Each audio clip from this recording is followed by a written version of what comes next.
He's like, page 1, chapter 1, verse motherfucking 1.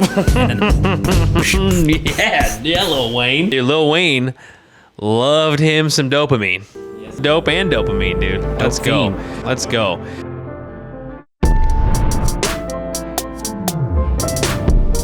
Yo, let's go.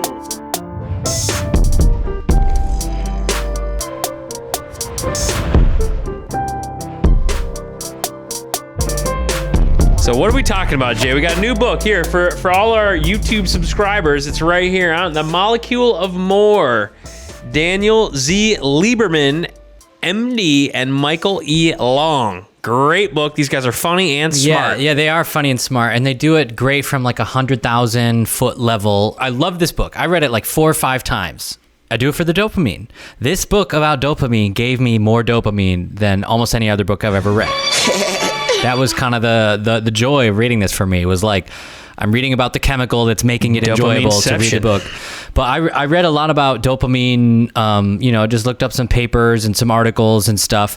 And it was hard to I was like, where is this book coming from? And because, if you read about dopamine, you're going to read about receptors and other neuromodulators and neurotransmitters and stuff. This book tackles dopamine from a personality psychology standpoint. That's kind of where how the vantage dopamine point affects your behavior, our personality perspective. This book absolutely crushes it. We both run dopamine maximization lifestyles. I'm an artist, Andrew's an entrepreneur. Absolutely. And dopamine, as these authors say, is what, quote, revs our desires and illuminates our imagination. Yeah, and I think what we're saying throughout this book is we say dopamine 100 times and we haven't even gotten through half page of an outline yet, but dopamine is the chemical in your brain that drives your desire, which desire is sort of the core of what drives your behavior. So if you want to understand human behavior, you have to understand how dopamine affects your behavior. Yeah, I think we might be skipping ahead just slightly, but people used to think of dopamine as the pleasure molecule, and because they would see, give mice some pellets of food and you can watch their dopamine start firing.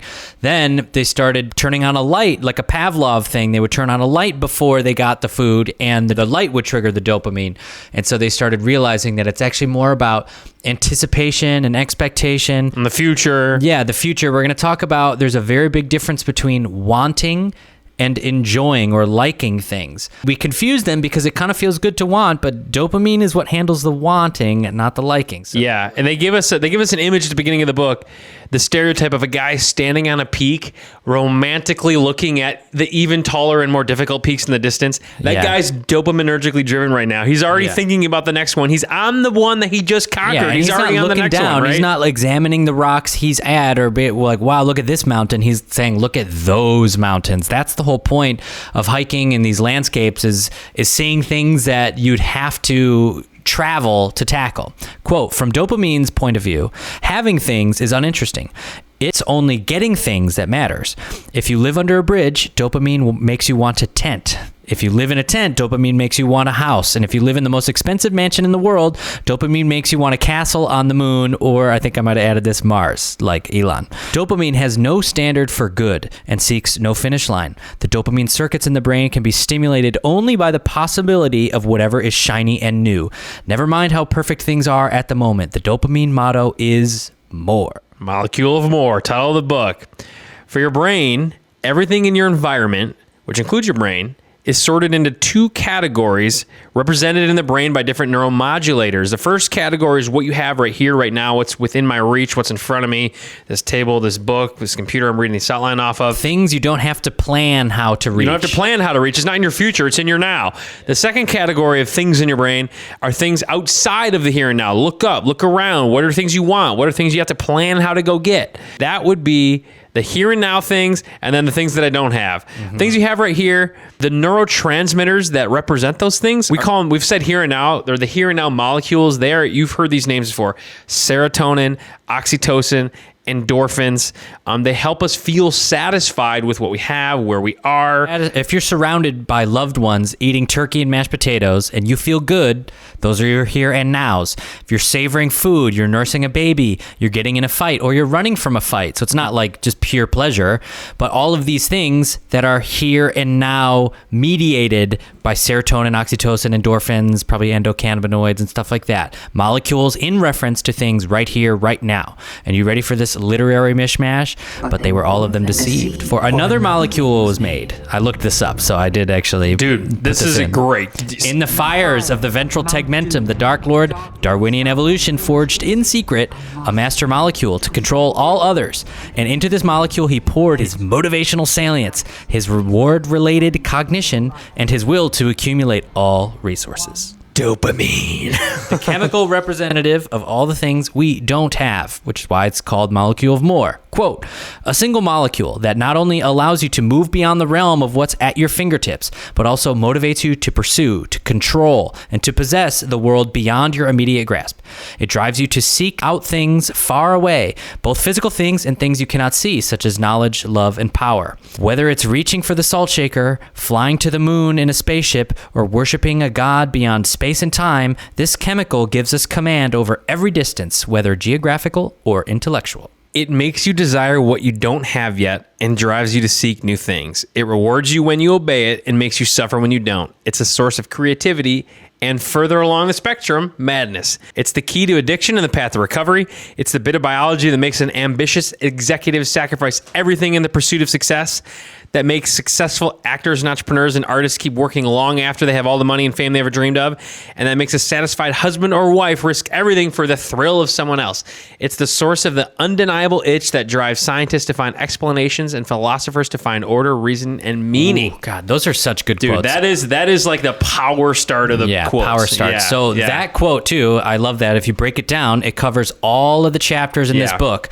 Love, drugs, domination, creativity, madness, politics, and progress. And last little quote, it is why we seek and succeed. It is why we discover and prosper. Dopamine. It's why we do everything. Yeah, more right? bottles, more IPOs, more conquest. And it's exactly why we're not happy for very long. It's a double-edged sword. It feels good to pursue, but having is a different set of molecules, the here and nows. And so the more time we spend dopaminergically pursuing things, the harder it is to switch to the appreciating of the things that we just got. So we told you a lot about how dopamine affects you and what it does in your brain, but let's just talk about what it is. Only 0.00005% Some of number of zeros, cells yeah. make it. Yeah, I don't know if I got the right number of zeros, but a very tiny percentage of your tiny. cells actually make dopamine. But every time they make it, man, it feels good. That's why we thought it was a pleasure molecule. We already talked about it's not just pleasure, it's about future, it's about achieving what you Anticipation. if you drop food into a mouse's cage, it gets a dopamine squirt, but not if you do it regularly. This is important, I think. We didn't really cover this. That is important. Regularly. But here's the thing: it's dopamine is rewarding for an unexpected, or you get a new thing. It's unknown, unexpected is what They it would drop rewards you for. the food in the same time every day, and they're like, oh, great. Yeah, this happens every day. It doesn't matter. Bang. So let's dive into something that is unexpected and possible and anticipatory for all of us. Chapter 1. And let's get a quick pause. Molecule More, Chapter 1. Love. Brother Books, here we go. Chapter 1, love. Guy meets girl at a bar. What made them fall for each other? Common interest, attraction, blah, blah, blah.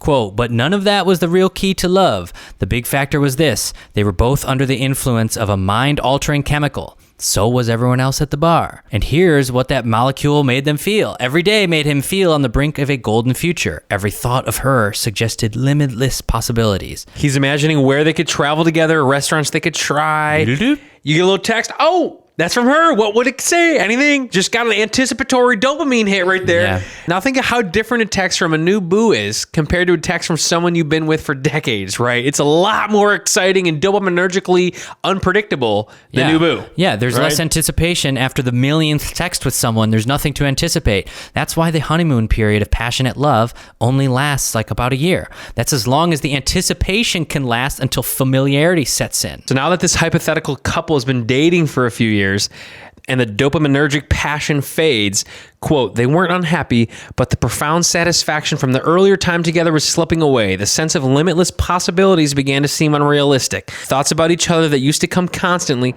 didn't. Yeah, that's a good point. Is the thoughts would come constantly about the person because every time you think about them, it's like, oh, it could be this. All this or it could be imagination, that, all and these you futures that you're you don't know. imagining. All Yeah. the futures. Quote, dopaminergic excitement, that is the thrill of anticipation, doesn't last forever, because eventually the future becomes the present. The thrilling mystery of the unknown becomes the boring familiarity of the everyday, at which point dopamine's job is done and the letdown sets in. Once you expect something like food to be on your plate at every meal or a warm, dry bed every night, you don't appreciate having that because that's expected. I think about that all the time. Imagine how much cavemen would pay for a warm, dry, bugless bed every single night. Dude, and a slice of pizza? And a slice of pizza. Are unreal. you kidding me? This stuff is just unreal, and it seems so normal to us. Yeah. So, dude, how much we would pay for a slice of pizza after we go hiking in the woods for 5 days? 100%. Dude. Yeah. That's the point of hiking. Yeah. It's a dopamine reset. Yeah. It's not our relationships that change. hot It's our take. expectations.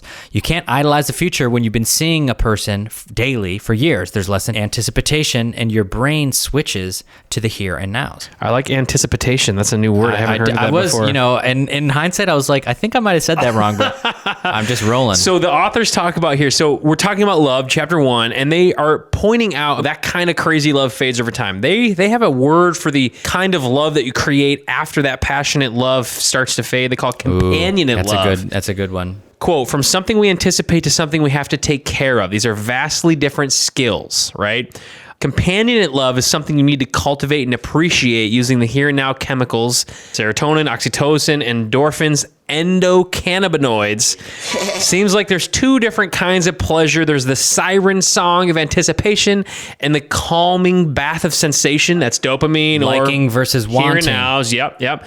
This is just a crazy detail, by the way. Floor plans at casinos are 80% slot machines because they're the best at triggering dopamine. It's that unexpected reward lever, just like that new boo text is, right? I mean, I never thought casinos were cool or interesting, but 80% slot machines. Dude, slot machines are literally dopamine levers. There's a video of someone just like super zoom on like a bunch of boomers pressing a button, and you just see like hundreds of their hands just going like, and it just like zooms out, and you just see them all. Dude, pressing. It shows you how much everyone loves that dopamine. And we all love it. Dude. It's not, And we of course. totally got off the case. We just jumped over to dopamine levers for casinos, but we're back to love for a second here. Okay, so we chase dopaminergic excitement in casinos. We chase it like fast food fiends, right? Or we can choose, quote, a love that's fed by day-to-day appreciation of the other person, shifts the emphasis from anticipation to experience, the fantasy of anything being possible to engagement with reality and all its imperfections. That's companionate love. And here's the thing about those here and nows, though. It's only a lightly rewarding present state of affairs. It's not crazy over the moon like dopamine is, but satisfaction is a good way to put it. We're satisfied in the here and now. And you know who couldn't get no? Satisfaction. Mick Jagger estimates that he's been with 4,000 women in his life. I can't get no. It's pure dopamine. I can't get that dopamine. I can't. I keep hitting it Can't back. get enough. New woman, 4,000 women. That's Quote, crazy. His idea of satisfaction is not satisfaction at all. It's pursuit, which is driven by dopamine. After he beds a lover, his immediate goal will be to find another. That sounds like a rhyme. It's no wonder dopaminergic people have more sex partners on average. And what about sex? Jay, sex. Quote, this is a quote from the book. Sex is love on fast forward. Sex begins with desire, a dopaminergic phenomenon driven by the hormone testosterone. It continues with arousal, another forward-looking dopaminergic experience. As physical contact begins, the brain shifts control to the here and now as to deliver the pleasure of sensory experience, mainly with the release of endorphins. The consummation of the act, the orgasm, is almost entirely a here and now experience, with endorphins and other neurotransmitters working together to shut down the dopamine in our brain. That's crazy. You got to think of it like an Indiana Jones bag of sand switch off. Dude, like right on the Holy Grail, but boom, yeah. You're not, I mean, turn off all that dopamine to get that pure here and now feeling of that orgasm. Guy meets girl in a bar, that's the desire dopamine for the girl at the bar, and then you got to switch it off. We all know or have heard of people that can't climax because they're in their head or whatever. It's like they can't switch off into the here and nows. They have trouble with that. Yep. There's no what's next in the orgasm. This is it. Dude, this is the moment. It's the most here and now feeling in our whole arsenal. Dude, this is a great way they said this. Dopamine gets you into bed and then gets in the way once you're in bed, right? That's well a said. perfect way to say it. So, yeah. And Andrew, even if you're a little bit skeptical about all that research, thankfully in Europe they masturbated in some MRIs just so we can clear this up. Perfect. What a study that would be, by the way. The scans showed that sexual climax was associated with decreased activation throughout the prefrontal cortex, a dopaminergic part of the brain. The relaxation of control allowed the activation of here and now circuits necessary for sexual climax. Didn't matter whether the person being tested was a man or a woman. With few exceptions, the brain's response to orgasm was the same. Dopamine off, here and now's on. I love that. We just said it. The study backed up what we said, but I just love the dude. Hey, we need you to masturbate inside this MRI machine so we can study your brain. Yeah. Like, okay. Probably wasn't hard to get college students to do that. Most of us have too many mind in bed, so that samurai No said it mind. best. No mind. Studies show a majority of people daydream in bed. Quote, dopamine starts us off down the road to love. It revs our desires, illuminates our imagination, it draws us into a relationship on an incandescent promise. But when it comes to love, dopamine is a place to begin, not finish. It can never be satisfied. Dopamine can only say more. Sums up love so well. How many movies, books, songs, paintings, conversations have been about love? We can trace these feelings back to a molecule floating around our neural networks. That's so interesting. Dopamine circuits don't process experience in the real world, only imaginary future possibilities. For many people, it's a letdown. They're so attached to the dopaminergic stimulation that they flee the present and take refuge in the comfortable world of their own imagination. And Dude. speaking of floating around in imaginary worlds, excellent transition. Transition to chapter 2, drugs. Okay. Here's a conundrum. Why do dopamine increasing drugs like cocaine fuel impulsive behavior while other dopamine increasing drugs like Adderall decrease it? That is actually, I mean, we all know cocaine increases dopamine and makes us crazy. Why do you give ADD people dopamine, Adderall, and how does that help them? That's a amazing. great question. So far, we've talked about the dopamine circuit abstractly. And here's the super simplified and easily memorable version of events. This is one of my favorite takeaways of the whole book. The dopamine comes from the VTA. That doesn't matter, but it slings dope to two very different areas. And here's the big idea. The mesolimbic dopamine circuit and the mesocortical dopamine circuit. We know what the limbic system is. Limbic is your more emotional part of your brain. It evolved first before the cortex. And the cortex is where we do all of our higher reasoning and planning and inhibitory And the prefrontal stuff. cortex is what's much bigger in humans' brain than every other everybody species. else. Yeah, that's kind of our unique piece. And theoretically, the Adderall goes to the prefrontal cortex dopamine. These are two different circuits. Dopamine that goes to the limbic circuit, they call it desire dopamine. That's dopamine that revs us up, makes us want more. It's that elephant that's driving us where to go, and the desire elephant. Well said. And the dopamine that goes to the prefrontal cortex is called control dopamine. That's the dopamine that allows us to plan rationally to achieve what we desire. That's kind of like the rider on top. The frontal cortex is part of your brain that helps you do the harder thing when it's the right thing to do. That's such a good sum up for the frontal cortex. Dopamine in the mesolimbic circuit motivates us to get food, to win competitions, and to gain sex partners. And dopamine in the mesocortical circuit allows us to plan, how am I going to get this food or those sex partners or anything. So imagine you're a hunter-gatherer wandering around some new forest, and suddenly you see a bush with berries. Dopamine's like, ham horn, wake up, this is it, pay attention, listen and learn, record what you were just doing so we can make this happen again. So when you walk by that bush, your brain is going to squirt a little bit more dopamine. Like, be alert, berries could be there. That's salience, which is a big concept in Behave also, and in this book. Dopamine made that bush salient to you. It stood out. Bushes with berries are more salient than bushes without berries. So dopamine created the conditions in your brain to remember the event because it was tied to your survival. And quote, in a broad sense, saying something is important is another way of saying it's linked to dopamine. But this dopamine equals importance applies to trivial things too. Why do we remember some names but not others? Important names, those are people who can affect our lives, are easy to remember. The name of the person who flirted with you at the party will stay in your memory longer than the name of the person who ignored you because you got more dopamine from the person that flirted with you. So right? we're coming to something. This begs a question. What happens when something is a bit too important to someone? Let's bring it back to drugs.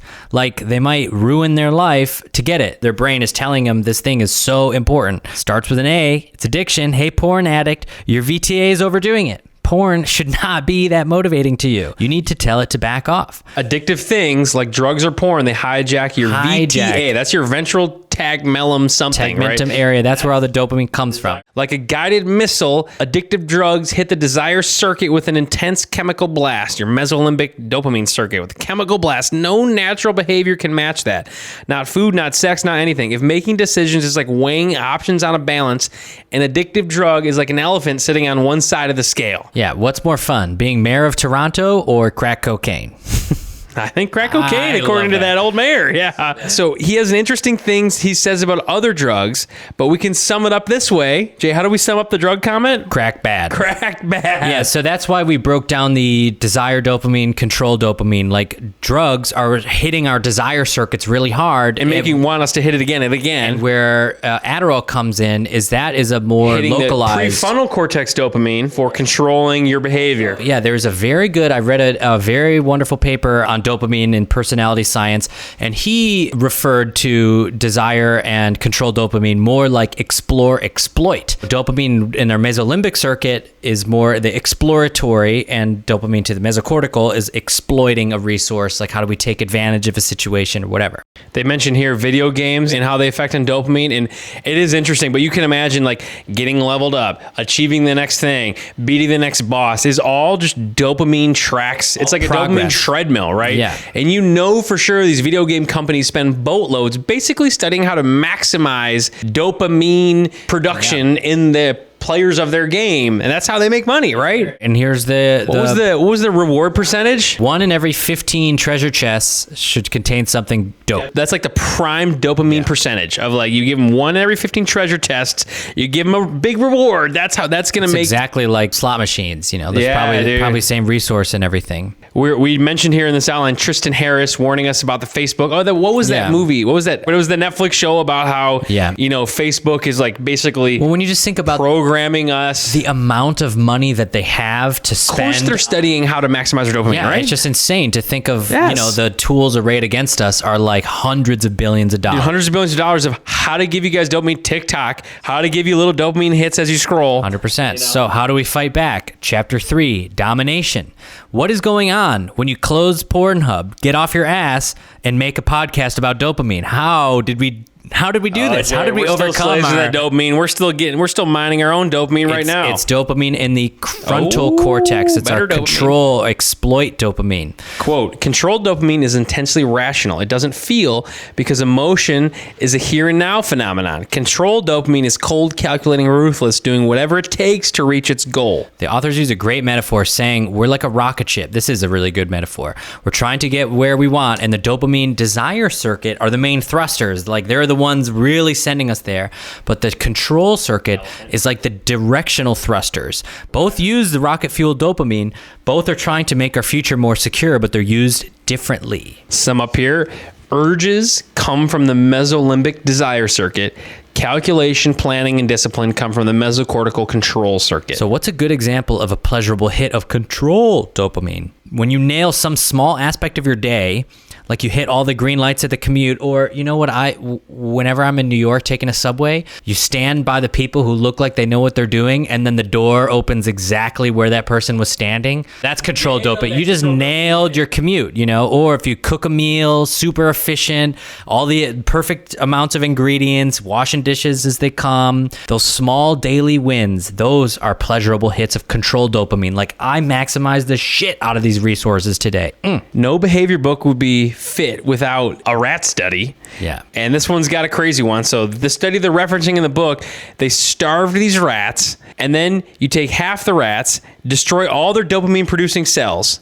Can we just pause and think about how many rats have been suffering for science? Like Tough, you're dude. starved, Tough. and then they take away all of your possible future feeling good. Like you're just depressed. You starved and make Dude. them depressed. Thousands and thousands. So these of rats are clearly Starved and depressed. They're so depressed they don't even care. To get food, you have to press a lever a bunch of times. And without dopamine, even though they're starved, they don't even press the lever. They're like, "What's the point? I don't care." And here's the interesting thing: is That's if you crazy. the scientists put food in their mouths and help them chew it, and they could tell from their brains. They had little circuits in their brains. They could tell that the rat was experiencing pleasure at eating its food, but that's the difference between wanting and liking. Like it enjoyed the food, but it didn't want the food. That's the very interesting thing, is it's not going to work to get the food. The ability to put forth effort is dopaminergic. The quality of that effort can be influenced by any number of other factors, but without dopamine, there's no effort. Sisyphus was packing some dump truck dopamine cells. Dude, Sisyphus had some Control dopamine for sure. dopamine turns you into a stone cold goal achiever.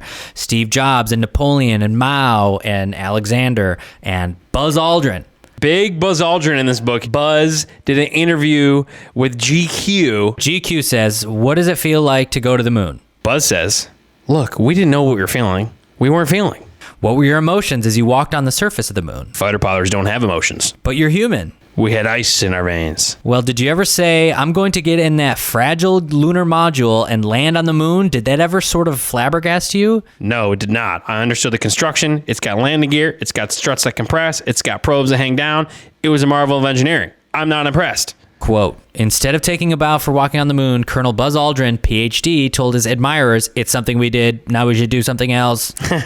This Buzz guy, he wants more. He wants more. And unfortunately, his desire for more gave him 3 divorces, depression, alcoholism, and a stay in the psychiatric ward. He's addicted to achievement. Some people with a lot of controlled dopamine are addicted to work. Must do, must achieve. Because dopamine is future-based, it blocks any here and now. So here's an example from my own personal life. And I share a lot of similarities with Napoleon and Buzz Aldrin.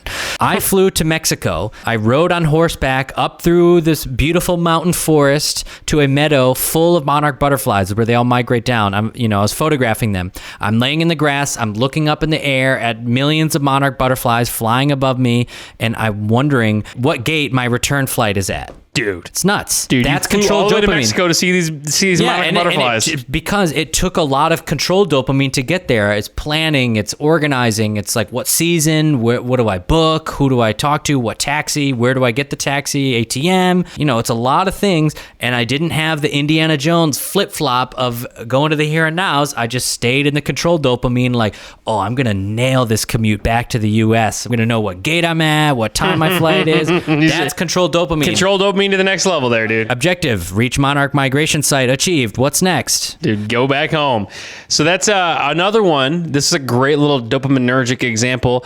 The family crest of James Bond is the motto, the world is not enough, right? There was even a study published that found density of dopamine in your brain correlated with high emotional detachment. Yeah, that's why James is not falling for any of these girls. And Buzz wasn't either. He's not very sweet and bubbly. They're stone cold doers. And people without enough controlled dopamine, that's known as ADHD, poor focus, poor concentration, impulse control. And you know why it mostly happens in kids, this ADHD thing? Because their cortex isn't fully wired. We know from Behave and others, cortex doesn't fully throw its causality around until late teens, early 20s, and it's really 25 until it's fully plugged in. This is why kids are more impulsive, and that's why the medication are stimulants that boost the control dopamine in the control circuit, right? It's like dopamine versus dopamine, control versus desire. They're peaking the exploit circuits in contrast to the explore. So let's talk about another dopaminergic person who stripped of 7 Tour de France titles, Lance Armstrong. Why did Lance cheat? The authors say maybe it's because he was so successful. Quote, dopamine doesn't come equipped with a conscience. Rather, it is a source of cunning fed by desire. When it's revved up, it suppresses feelings of guilt, which is an H&N emotion, a here and now emotion. It is capable of inspiring honorable effort, but also deceit and even violence in pursuit of things it wants. Dopamine pursues more, not morality. To dopamine, force and fraud are nothing more than tools. Speaking of illegal activities, Jay, even the law distinguishes between high dopamine and low dopamine murders. The legal terms here are premeditated murder or passionate murder. Think about that. Crime of passion or premeditated. We kind of presume our laws to be universal, like inherent in the universe, but those laws are rough approximations. Basically, they're saying what brain chemicals were going on when you made that murder, because that's going to determine what kind of punishment you're going to get. Oh, you were under the influence of testosterone and adrenaline and your amygdala when you walked in on your wife and that other guy, and we can't prosecute you. Who among us wouldn't kill that guy? We call that a hot-blooded murder. That's a crime of passion. But the guy who planned the murder, disposed of the body, whatever he did, that's a cold-blooded murder. He's a monster. Life in prison without parole, and right? when you think about it, premeditation is kind of what makes us human. After all, we have by far the most dopamine. We are the cold, premeditating species. Quote, one of our evolutionary ancestors, this is a good one, I like this one endowed with particularly robust dopamine control circuit, might respond to a lion charging at your whole family around the fire.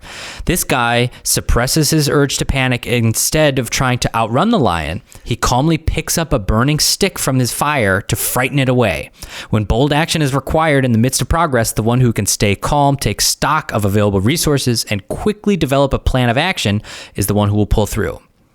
And I find that a great example because there probably was an actual first guy in the universe who picked up a stick from a fire to scare off a predator. Like, think of how it'd be like, run, dude. And he's like, this running is not working out for us. I think I'm going to try to, you have to be so cold. You can't be running hot like everybody else running away. You got to think about it. Get this fire. JD wants to plan this out. Script this in the 2001 Space Odyssey sequel. It's very 2001 to see some chimps, waving around a fire stick. When you're in a stressful situation, you're going to want some kind of controlled dopaminergic person not to lose their head. And whoever took that stick out of the fire is one of our first dopaminergic ancestors, and he saved his family's particular variant of that dopamine receptor gene. I mean, that's how these things go down. If you are one of our loyal Brother Books listeners, I bet you also love Dune. And if you haven't seen the movie Dune, you got to go see it or read the book. It's amazing. But in that movie, the Bene Gesserit godmother, she sticks Paul's hand in the box of torture, hand pain torture, and she says,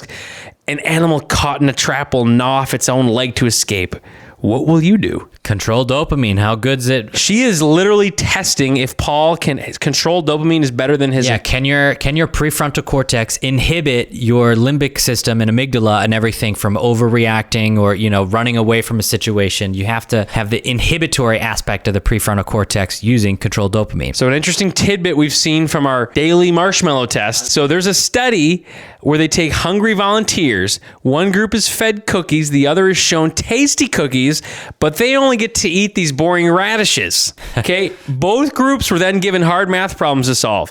Quote, the ones who had only been allowed to eat radishes, those who had to exert self-control to counteract their desire for cookies, persisted at the task of completing these math problems for only 8 minutes, less than half the time of the cookie eaters before they gave up. The researchers concluded that resisting temptation produced a psychic cost. After resisting temptation, participants were more inclined to give up on other things that would require dopamine much more easily. Willpower is a limited resource, dude. Willpower. Wow. Dopamine creates some serious motivation reasoning for why we need more of it. And here's a funny example. There was this recovering alcoholic who was still brewing his own beer, not drinking it because, bro, it's just a hobby. Brewing has nothing to do with drinking. Yeah, sure, dude. Addiction is tough stuff. That's motivated reasoning and action. Alcoholics Anonymous, they try and cure you with here and now circuits. Because they know that you can't beat it with its own, what's causing the problem. So you have to use the here and now. Combination of emotional support and the threat of guilt helps many addicts to maintain that long-lasting sobriety. When you're connected with all these great people, you don't need to drink as much, and you would have a greater feeling of shame if you went back on or off the wagon, whatever the phrase is. We're social primates, relationships over everything. We'll talk about that later in the book. Moving off of violence, onto chapter 4, creativity/madness. My wheelhouse as an artist. Artists and scientists and schizophrenics and bipolars, all dopaminergic disorders. A study in Iceland found people in creative fields, this is amazing, if you're in a creative field, you're 25 times more likely to have bipolar disorder. That's wild.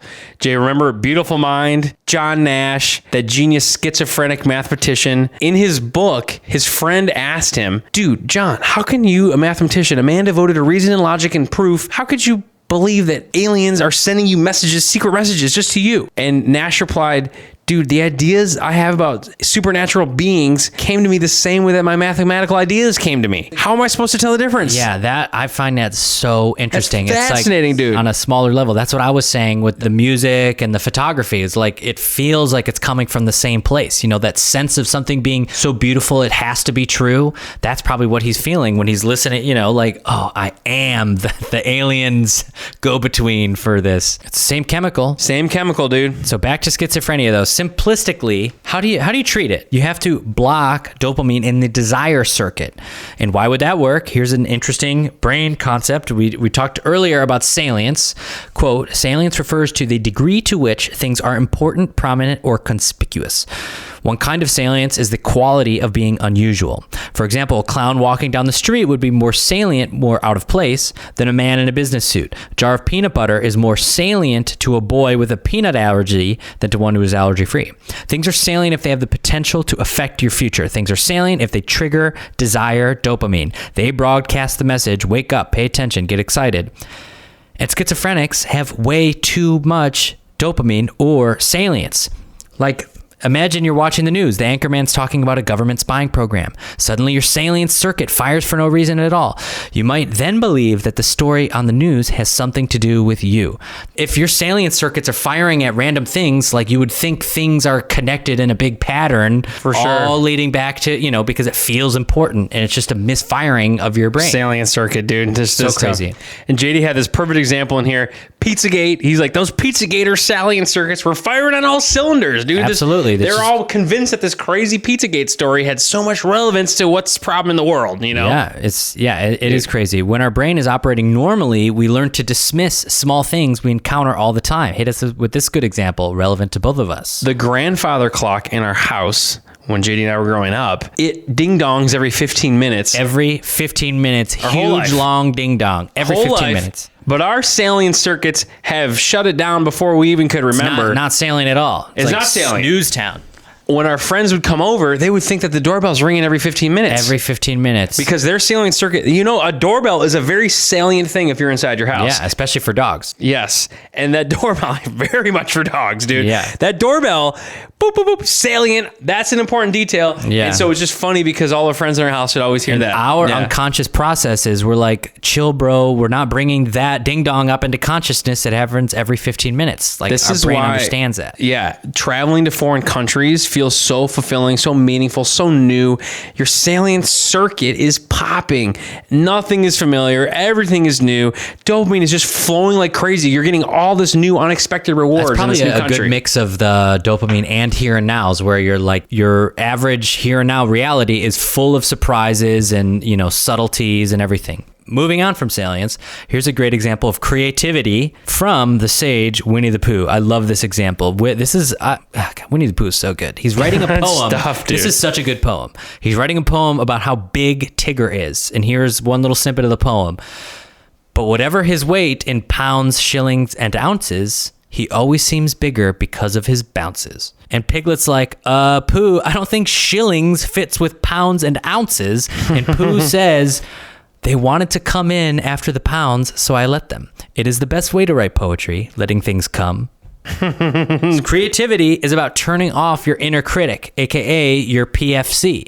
You're not exploiting, you're exploring, because Pooh knows that if you put jazz musicians in an MRI when they're improvising, their PFC turns down and allows them to create whatever they want without judgment. I love to imagine a jazz musician, just sunglasses, top hat, ripping a saxophone in the MRI machine, showing him that the PFC blanks out. But dude, that, like, you play music, I play music, dude, I play the drums. The best solos are when you just, like, it just happens and you're not thinking about it. You're not editing what you're about to do. You want to just have a good conversation. Yeah. You can't be thinking about what you're going to say. Yeah. You just got to be saying it.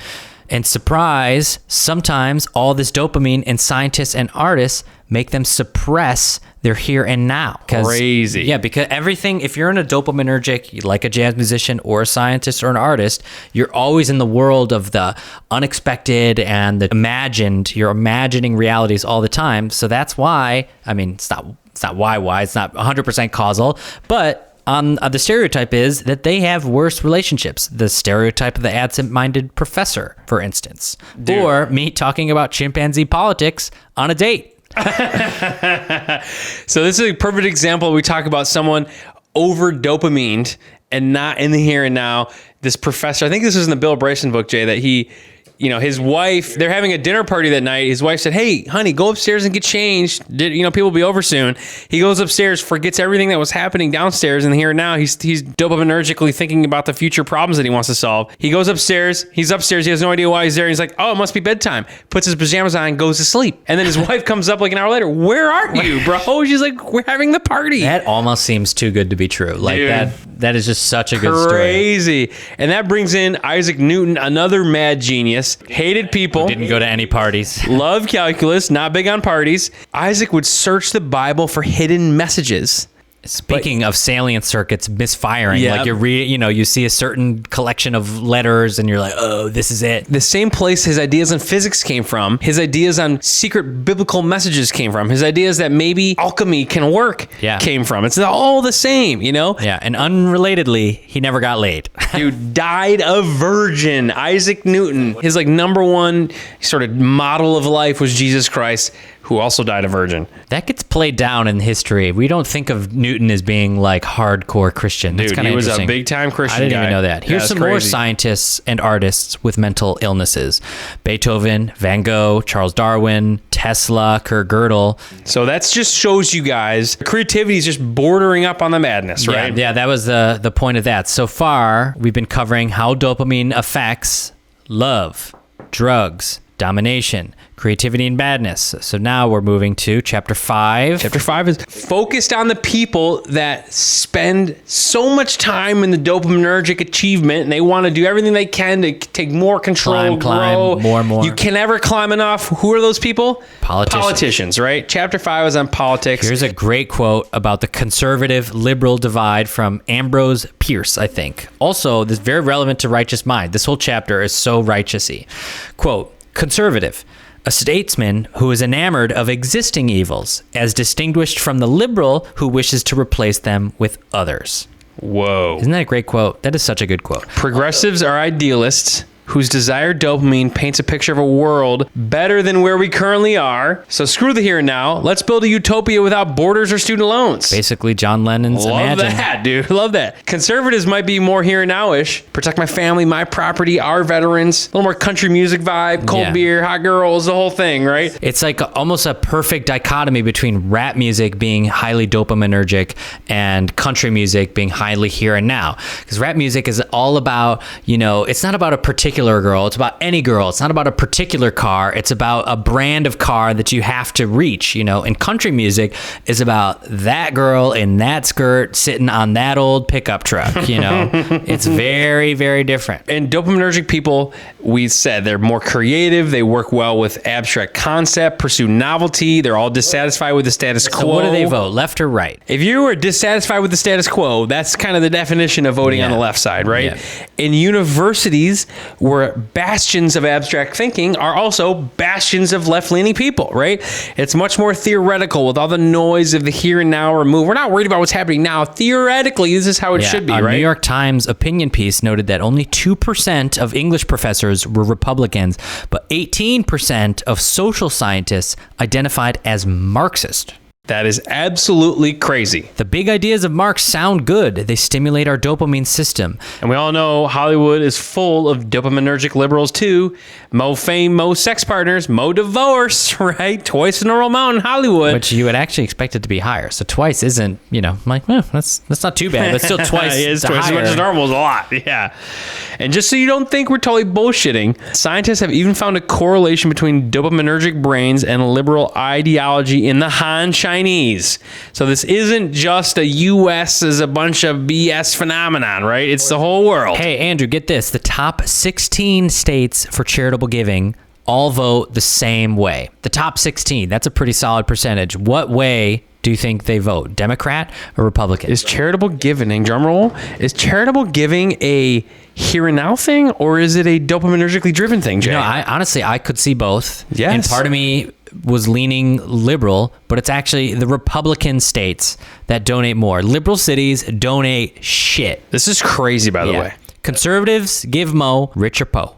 Doesn't matter. I bet Mississippi is one of the highest states for giving because conservatives want to help actual, real people. Right here, right now. Right here, right now. They're not theoretically thinking about how to help humanity. They're actually practically helping humans. It's just like absent-minded Professor Einstein said, I love humanity and I hate humans. Exactly right, dude. The conservatives are more here and now-y. They have a higher rate of well-being. You measure people's well-being. Conservatives always rate higher. They belong to more real communities more often. Our mantra for that most people, it's about religious belonging, not religious believing. Conservatives are more likely to be religious, and that means they belong, and that means they have more here and now. That means they're part of the community. You know what I mean? Liberals want to help the idea of people, which is why they do it with legislation, which is, these are three great words, action at a distance, 4 great words, all modeled out by a dopamine circuits. I mean, think about how much more liberals are involved in policy, and we have to do these policies and that policies and stuff. It's action at a distance. You know what conservatives want to do? Let's start putting the nuclear family on a pedestal, stuff like that. It's not such an abstract thing. It's a very here and now thing. Very cool contrast on what both sides of the aisle are both looking trying for, to help, right? but they're doing it through different ways. Here's a sum up quote. The big picture might look something like this. On average, liberals are more likely to be forward thinking, cerebral, creative, intelligent, and dissatisfied.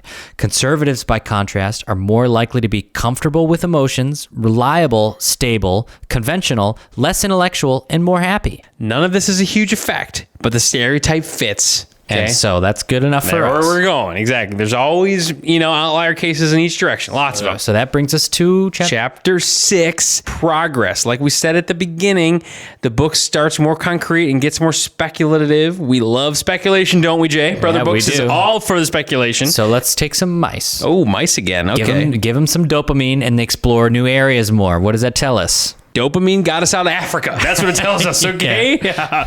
What type of people or mice packs up all their shit, leaves their town and their family behind, and goes to a new place forever? That type of people who imagine that the future could be better than the present. What do the people that imagine the future is better than the present have? A lot of dopamine, right? So basically, we're going to break it down into this idea that there's like 4 or 5 different dopamine receptors, and each one gives us a certain baseline level of dopamine that's floating around in our brains. Some people seem to be more satisfied with whatever they have, and some people seem to be extremely unsatisfied. There's one specific receptor in your brain. It's called the DRD4 allele. That's the one that has gives us the most dopamine floating around, which makes us the least satisfied with our here and now conditions. And so the more DRD4 you have, the more dopaminergically driven you are. And crazy, they have mapped the populations all the way.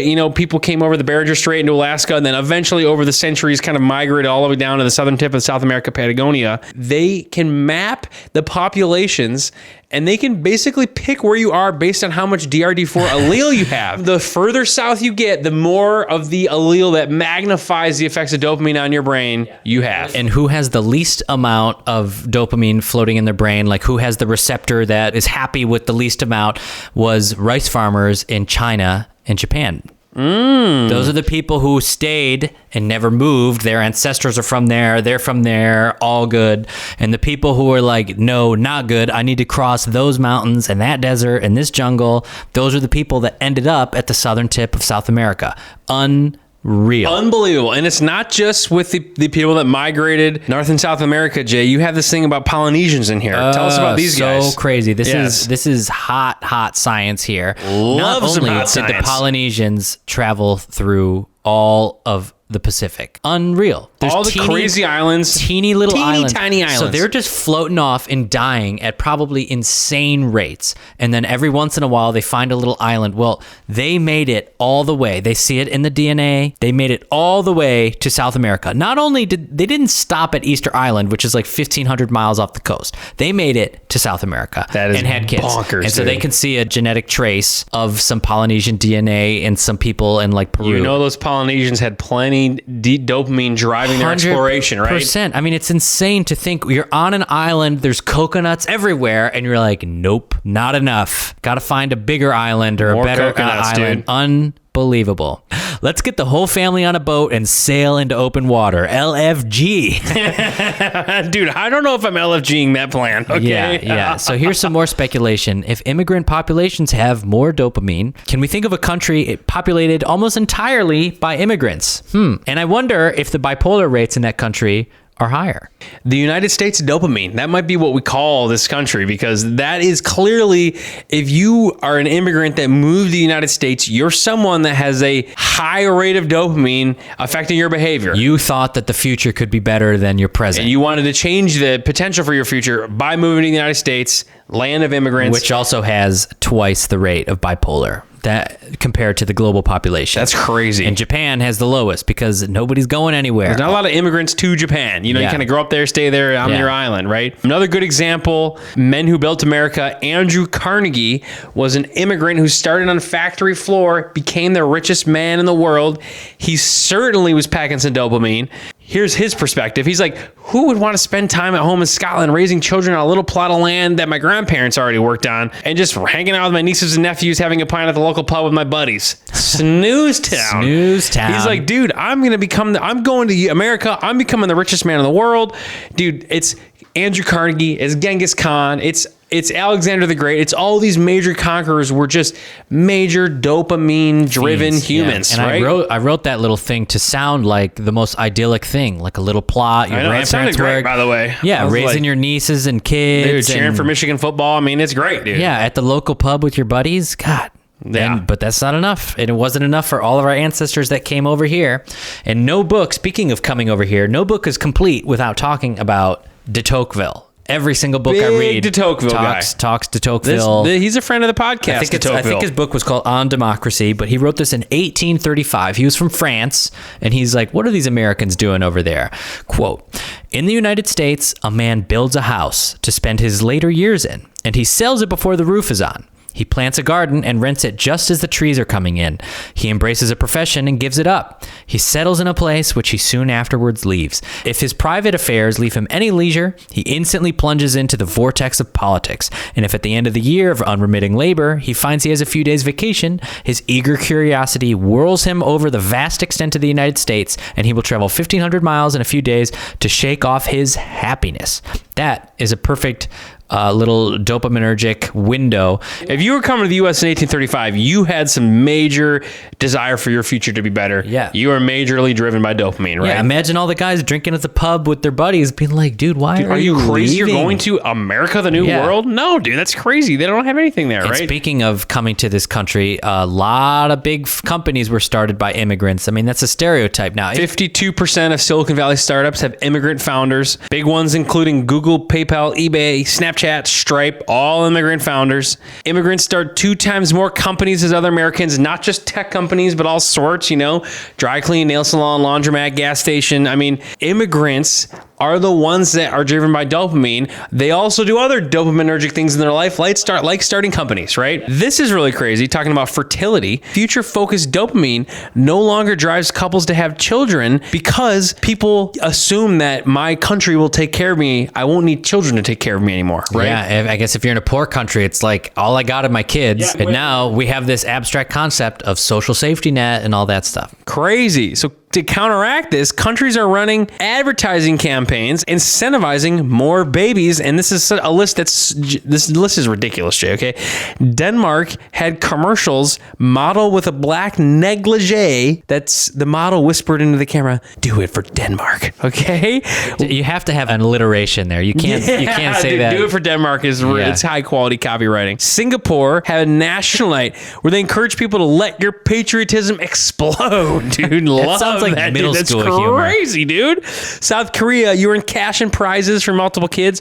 Russia, you can get a refrigerator. That's my personal favorite. Dude, they need to motivate you with something else because the dopamine desire circuit isn't working as much because you're going to be taken care of. So your future isn't as motivating as before. Very interesting how it's changing the whole world. So we're nearing the end of the book. And here's just general sum ups. Only 0.0005% of cells in our brains create dopamine. But to be bold and poetic, this dopamine is what makes us human. It's how we imagine futures, plan out how to reach them, and it's how we explore new places, create new art, and create new knowledge. And it's also why we're never happy for very long. It shuts off the only true satisfaction we have access to, the here and nows. That's why we still say relationships over everything. People with no friends die earlier. Loneliness is as bad as smoking, right? Yeah, it's interesting. And relationships can be kind of dopaminergic, probably when you talk about stuff, but it's more of a here and now. It's probably a good combo of the both. Quote, dopamine was the engine of progress. It helped lift our evolutionary ancestors out of subsistence living. By giving us the ability to create tools, invent abstract sciences, and plan far into the future, it made us the dominant species on the planet. The book Sapiens is basically like history of dopaminergic apes on our planet, right? Yeah. This one ape developed absolute dump truck dopamine circuits, and here's how the next 70,000 years of imagined realities went. Sapiens. Yeah, ending with, and now there's billions of us, and we still have the same chances of going extinct we did 70,000 years ago. quote, highly dopaminergic scientists have built doomsday weapons for highly dopaminergic rulers. Scientists can't stop themselves from making their weapons ever more deadly, and dictators can't help themselves from lusting after power. We all know that, right? And sapiens do not stop, can't stop, won't stop. There's no going backwards on all this, at least not on purpose. Ooh, double hot take on that one. The trap snaps shut every step forward in our evolutionary progress, and the way back is blocked. We can't go back to the agricultural revolution. Before the agricultural revolution. We can't go back before that. So we've got to use our control dopamine to fight off the bad effects of our desire dopamine, where control dopamine is the conductor, not the orchestra. Yeah, that's important to understand. Yeah. That is a vague metaphor, but very important to understand. I kind of copied it from another piece in the book and just dropped it in the outline here. Okay, I was like, I just put it in there. But dude, it's a good thing to say that when we talk about dopamine, like a good sum up reminder, like dopamine isn't the thing that's moving your muscles around. It's sort of the desire. It's driving behavior. It's on the wheel, you know? It's funny that you say that, because we don't talk at all about dopamine that goes to the cerebellum, I think, which is what controls movement.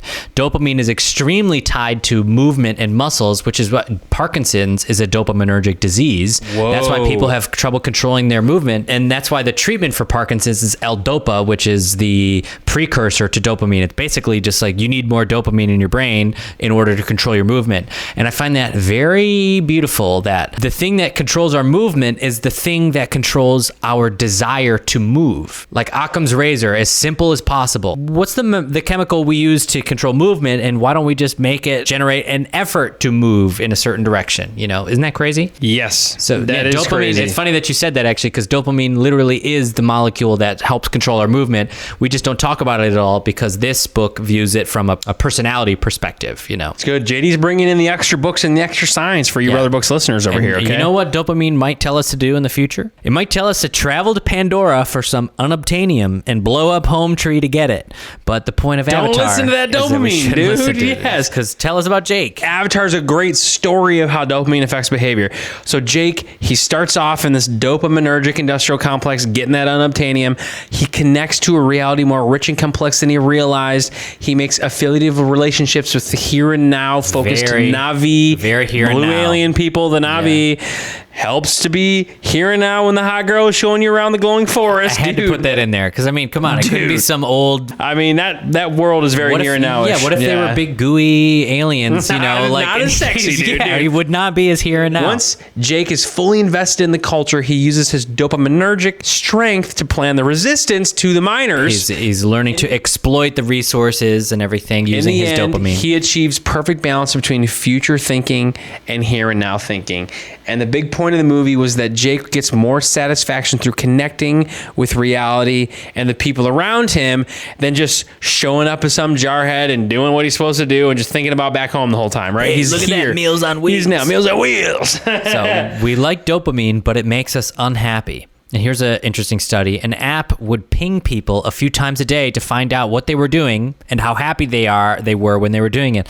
And people were mind wandering half of the time, and they reported being less happy because of it, which is our default mode network. That's a topic for another time. The default mode network is when we're mind wandering.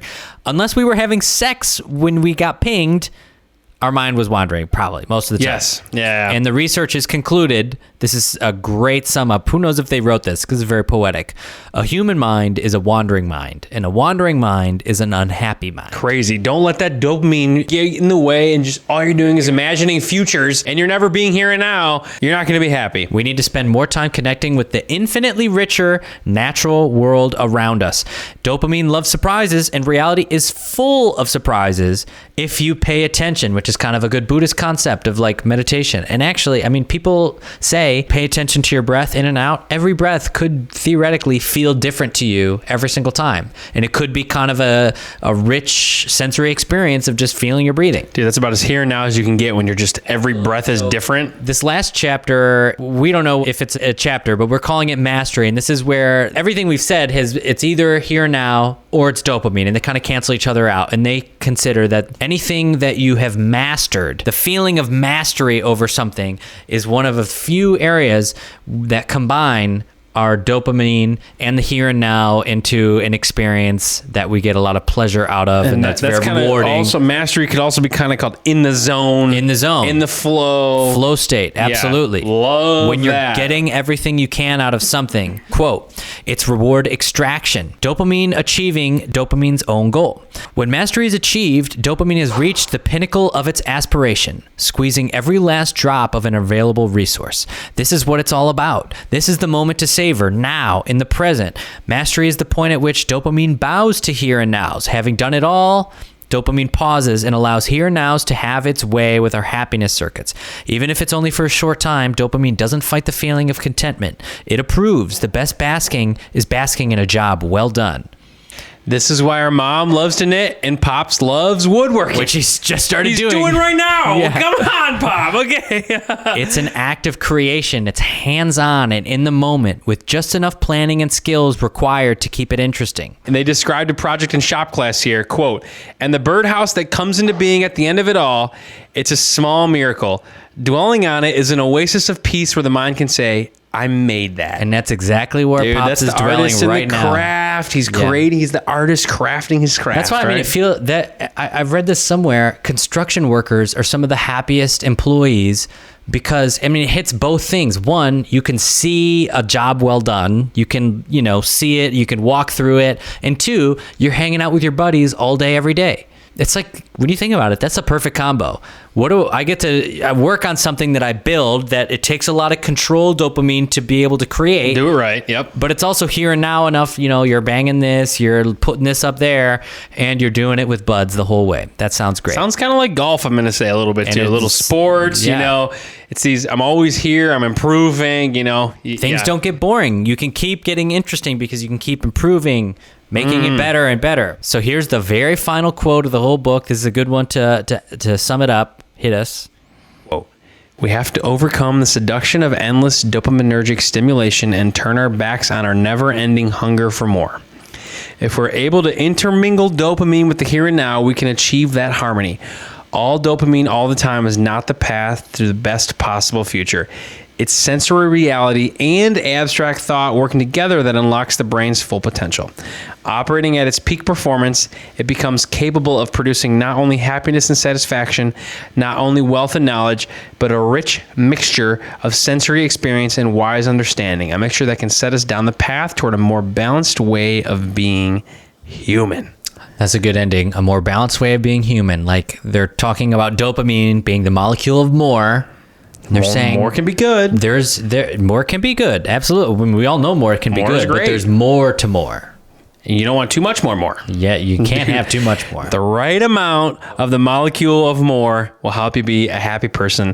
Thank you, Daniel. Thank you, Michael. Yeah, great awesome book. book. Your book is actually funny, and we didn't insult it one time. We usually do insult the books a little bit. Yeah, that is true. Yeah, we kept this one pretty good. My insult would be this book is very surface level, but it's perfect for us because we're surface level readers. So it's a great book. I 4 or 5 times I've read this book. So good. So hope you enjoyed that. Molecule More. Brother Subscribe to Books Brothers on YouTube. See you next time.